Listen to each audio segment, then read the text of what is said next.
నమస్తే, welcome to 99 TV. Asaduddin Owaisi Majlis అధినేత ఈ మధ్య ప్రధానమంత్రికి అత్యంత ప్రియపాత్రుడయ్యారు ఆయన. ఎందుకంటే పాకిస్తాన్ మన మీద ఉగ్రదాడి చేసిన తర్వాత మనం ఆపరేషన్ సింధూర్ క్యారీ అవుట్ చేయటం, సబ్సీక్వెంట్ డెవలప్మెంట్స్లో భాగంగా భారతదేశ వైఖరి ఏంటి, ఉగ్రవాదం మీద, అలాగే ఉగ్రవాద క్యాంపులు నిర్వహిస్తున్న పాకిస్తాన్ అనే ఒక ఉగ్రమూక మీద ఆయన ఒక డెలిగేషన్గా ఆయన లీడ్ చేశారు మన భారతదేశ ఎంపీగా. అండ్ పాకిస్తాన్ రేవెట్టేశారు, ఎక్కడికి వెళ్తే అక్కడ కడిగి పారేశారు. స్టూపిడ్స్ అనే మాట కూడా వాడారు. అంటే ఫోటోషాప్ చేసి పాత ఫోటోలను తీసుకొచ్చి ఇవాళ మీరు పరస్పరం మెమెంటల్ రూపంలో అందజేసుకుంటున్నాను షహబాజ్ షరీఫ్ని, అలాగే ఆ ఫీల్డ్ మార్షల్ అనబడే ఫీల్డ్ మార్షల్గా షహబాజ్ షరీఫ్ చేత బలవంతంగా బిరుదిప్పించుకున్న సయ్యద్ అసీం మునీర్ని ఇద్దరిని కలిపి ప్యాకెట్ ఆడేశారు. అలాంటి అసదుద్దీన్ ఓవైసీ అంతర్జాతీయంగా ఒక్కసారి గుర్తింపు తెచ్చుకున్నారు. అండ్ ఇన్ఫ్యాక్ట్ ఏ మాటకు మాట చెప్పాలి, అసదుద్దీన్ ఓవైసీ భారతదేశం తరఫున అంతర్జాతీయ వేదికల మీద చేసిన బ్యాటింగ్కి అవతల జనాలు దెమ్మ తిరిగి కింద పడే పరిస్థితి వచ్చింది. ఆ స్థాయిలో దేశం తరఫున గట్టిగా నిలబడి మాట్లాడిన అసద్ గారికి ముందర అభినందనలు చెప్తూ ఈ కంటెంట్లోకి వెళ్ళాం.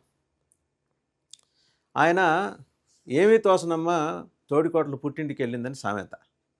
మరి ఆయనకి ఏమన్నా తోసిందో తోసలేదో తెలియదు, కానీ కర్నూలు వచ్చారు ఈ మధ్యకాలంలో ఆంధ్రప్రదేశ్లో. వచ్చి వాళ్ళ పార్టీ కార్యకర్తలతో ఏదో మాట్లాడుకున్నారు. సహజం, వాళ్ళ మజ్లిస్ పార్టీని ఆంధ్రప్రదేశ్లో కూడా విస్తరించే క్రమంలో భాగంగా ఆయన కర్నూలు వెళ్ళారు.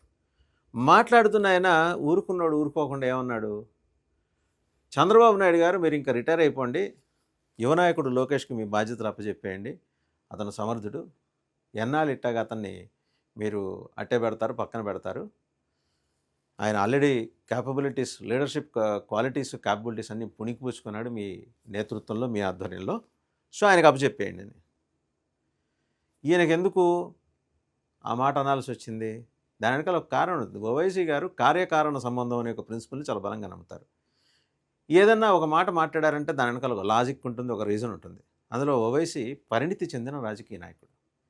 ఆయన ఈ మధ్య ఏంటంటే అందరినీ కలుపుకుని పోతున్నాడు. వెనకటి మాదిరి కేవలం ఒక మతానికి చెందిన నాయకుడిలాగా కాకుండా ఇప్పుడు మ్యాక్సిమం ఆయన చుట్టూ చూస్తే కనుక చాలా చోట్ల హిందువులే ఉంటారు, హిందూ లీడర్సే ఉంటారు. అలా అందరినీ కలుపుకుని పోయి, లేదు మా మీద అనవసరంగా ముద్రే మాకండి, పాత మజ్లిస్ వేరు మేము వేరు అని చెప్పి అందరినీ కలుపుకుని వెళ్ళటం ద్వారా తాను నేషనల్ లీడర్ అనే ఒక గుర్తింపు తెచ్చుకునే ప్రయత్నం. సరే, అది ఆయన మైలేజ్ కోసం కావచ్చు, వాళ్ళ పార్టీని విస్తరించుకునే క్రమంలో భాగంగా ఎత్తుగడ కావచ్చు, ఏదైతేనే సరే వెళ్ళిన వాడు మామూలుగా వాళ్ళ పార్టీ కార్యకర్తలకు ఏదో చెప్పుకోవటం, వాళ్ళు చప్పట్లు కొట్టడం, విజిల్ చేయడం, ఇవన్నీ మామూలే.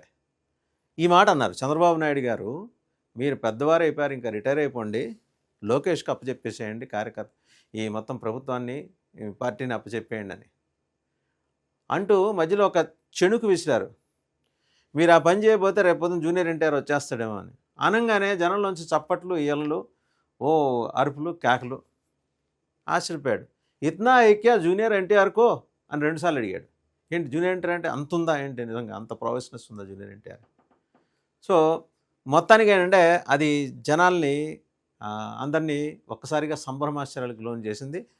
వీళ్ళిద్దరినీ షాక్లోకి నెట్టేసింది. తండ్రి కొడుకులు చంద్రబాబు నాయుడు గారు, అలాగే లోకేష్ బాబు గారు, వీళ్ళిద్దరిని ఈయనలా ఎందుకన్నారు? ఈయనలా అనడానికి గల కారణం, ఓవైసీ గారు అంటానికి గల కారణం ఏంటంటే వక్ఫ్ బిల్లు విషయంలో తెలుగుదేశం తీసుకున్న వైఖరి ఈయనకి నచ్చలా.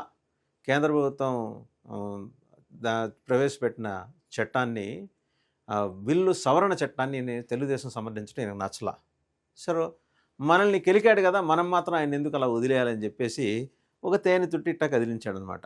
జుమ్మని తేనెలు బయటకు వచ్చేసినాయి ఒకసారిగా.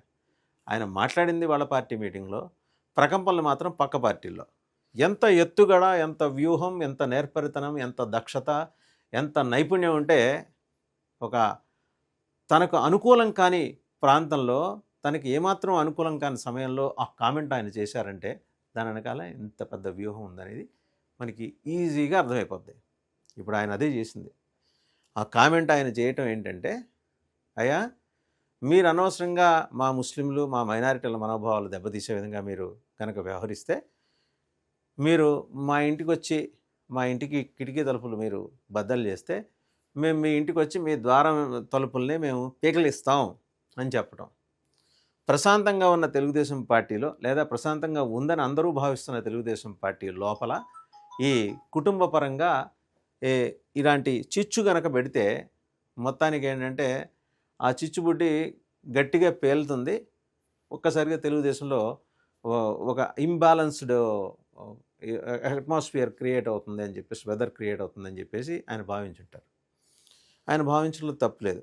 అలాగని అక్కడేదో పెద్ద ఉత్పాతం జరిగిపోనూ లేదు. కానీ ఒక చర్చ మొదలైంది.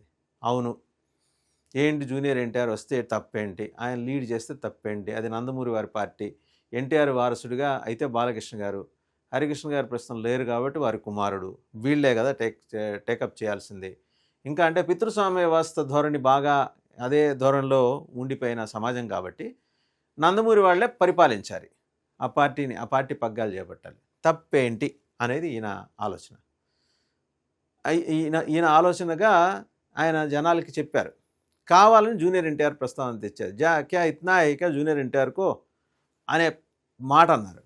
సో వాంటెడ్, పర్పస్ఫుల్లీ అన్నారు. సో ఇప్పుడు ఎన్టీఆర్ అనుకూల వర్గం ఒకటి బయలుదేరుతుంది కదా, వాళ్ళిద్దరూ కొట్టుకుంటుంటే ఈయన సినిమా ఎంజాయ్ చేయాలి. ఈయన ఆడియన్స్ గ్యాలరీలో ముందర విఐపి గ్యాలరీలో కూర్చొని ఆ రిక్లైనర్ సీట్లో కూర్చొని ఆ సినిమా ఎంజాయ్ చేయాలి. తెలుగుదేశంలో వాళ్ళు తనుకుంటుంటే నందమూరి వర్సెస్ నారా, ఆ వర్సెస్ అని చూస్తుంటాం కదా, అలా జూనియర్ ఎన్టీఆర్ వస్తాడో లేదో తెలియదు. ఆయన చేతులు ఇన్ని సినిమాలు ఉన్నాయి, అవి చేసుకుంటున్నాడు ప్రశాంతంగా. ఆయన ఇంకా చిన్నవాడు. సో ఒక లోకేష్కి పోటీగా ఆయన వచ్చినా ఆయనకి ఎంత ఆదరణ ఉంటుందో లేదో తెలియదు. కానీ ఈయన ఎందుకైనా మధ్యన ఒక అగ్గిపుల్ల గీసి అలా విసిరేశారు. బగ్గుమంది అది కాస్త. నందమూరి నారా వర్గాలు తయారయ్యాయి అక్కడ. లోకేష్ అనుకూల వర్గం, జూనియర్ ఎన్టీఆర్ అనుకూల వర్గం. మొన్నటికి మొన్న సీనియర్ ఎన్టీఆర్, దివంగత ముఖ్యమంత్రి డాక్టర్ ఎన్టీఆర్ వారి జయంతి నాడు జూనియర్ ఎన్టీఆర్ అంటే తారక్ అలాగే కళ్యాణ్ రామ్ కలిసి హైదరాబాద్లో ఎన్టీఆర్ ఘాట్ దగ్గరికి ఇద్దరు వెళ్ళి నివాళులు అర్పించి వచ్చారు. వాళ్ళని మహానాడికి పిలిచారో లేదో తెలియదు. అలాంటి కబురు కాకరకాయలు ఏం లేవు. వాళ్ళు వెళ్ళలా. వాళ్ళిద్దరూ ఏంటంటే ఏదో ఒంటరి వాళ్ళ మాదిరి వెళ్ళి తాతగారి సమాధి దగ్గర దండం పెట్టుకొని నివాళులు అర్పించేసి వచ్చేసారు. ఇది క్యాచ్ చేశారు ఓవైసీ గారు. సో మొత్తానికి ఏంటి, దీనికి తోడు కేకే సర్వే కూడా ఈ మధ్య వచ్చింది. దాంట్లో జూనియర్ ఎన్టీఆర్ ఎన్డీఏ పక్షం తరఫున ముఖ్యమంత్రి అభ్యర్థి అయితే ఎలా ఉంటుందనే దానికి సంబంధించి అన్ని పారామీటర్స్ కనుక చూస్తే 7% ఆయనకి ఓటింగ్ వచ్చింది. అలాగే